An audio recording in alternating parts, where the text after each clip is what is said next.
My name is Tyler Benson. I work at CHS, overseeing sales enablement for the sales teams across energy, grain, agronomy, and just working on improving those people's selling skills. So Tyler, tell us about CHS. It is a hidden gem. It really is. CHS is a Fortune 100 agribusiness company helping farmers grow their operations. We're integrated in energy, grain, and foods in 19 different countries, I believe, today, with over 13,000 employees. And how many people are in sales? It's in the thousands. We have salespeople in every division that we have. You were in sales enablement. Can you describe your role and what is the scope of your business function? Sales enablement, our function is to help our sales professionals develop across the sales process, really providing them with tools and insight to grow their business, their book of business, but also grow our owner's book of business. At CHS, we're cooperative, so our customers own us, own our company, and it's unique that way. So as we help our own business grow, we are also helping put money in our customers' pockets, which is ultimately what we want to achieve. So you are also working with the sales board, the creative action selling. I learned that you were using this for your energy division. Can you tell us about it? Yeah, so we've been working with the sales board for a long time. We've been working with the sales board for 10 years, more than that now, but it's a 10-year plus relationship.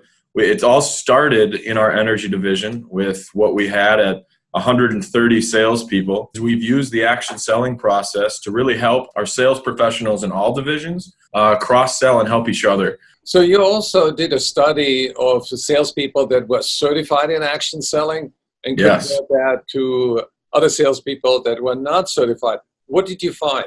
We studied 5 quarters of data. So really what it was 15 months of sales numbers across our energy organization or our energy sales professionals. And we looked at those that had followed through and certified in the process of action selling versus the ones that hadn't.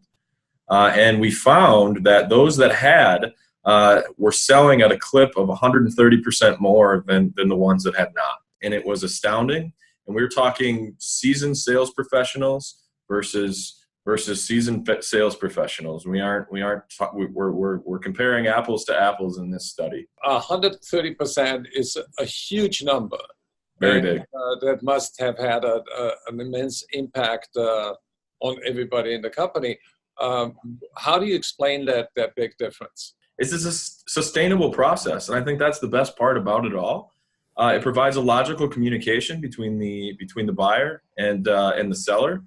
And really helps them get to the point of an overall solution. And our salespeople are more effective because they have a targeted approach to their conversations with their customers, and they know exactly why they're there. How would you describe that process? I'm really curious on what makes this different than the sales processes that you had before. What makes action selling unique and what makes it great is it's completely complementary to anything else that a sales professional has ever learned in their career.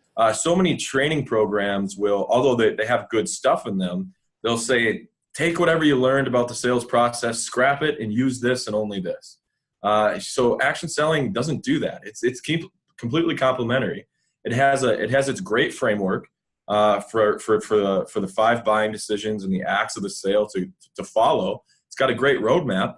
But it also says that, if you've learned some other things as a sales professional, sometimes we're training people that have been in sales for 20 years, right? And they know how to do it.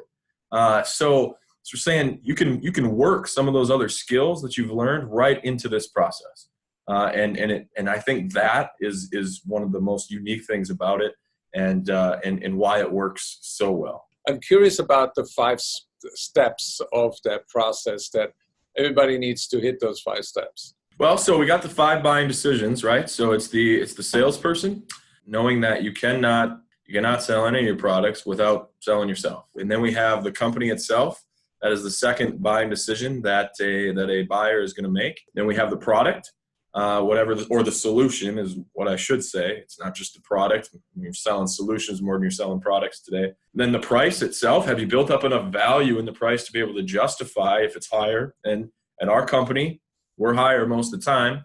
We pride ourselves on being high quality, not low price. And then the last decision is the time to buy. Are we in the right sequence with the customer in their time frame? Now, the 9 acts of the sale are what push those decisions forward. So we have Act 1, commitment objective. We have 2, building a good rapport and people skills. We have Act 3, asking the best questions. Act 4, agree on the needs. Act 5, sell the company. Act 6, sell the solution or the product. Act 7, gain commitment. Act 8, confirm the sale. And then Act 9 is replay your call, which is study the game film. Look at what you did well, what you could change, and what you could build on moving forward. So that is that's the process. That's awesome. I like number 9. Watch the game film and get involved in an ongoing quest for improvement, because that kind of education is the passport for the future.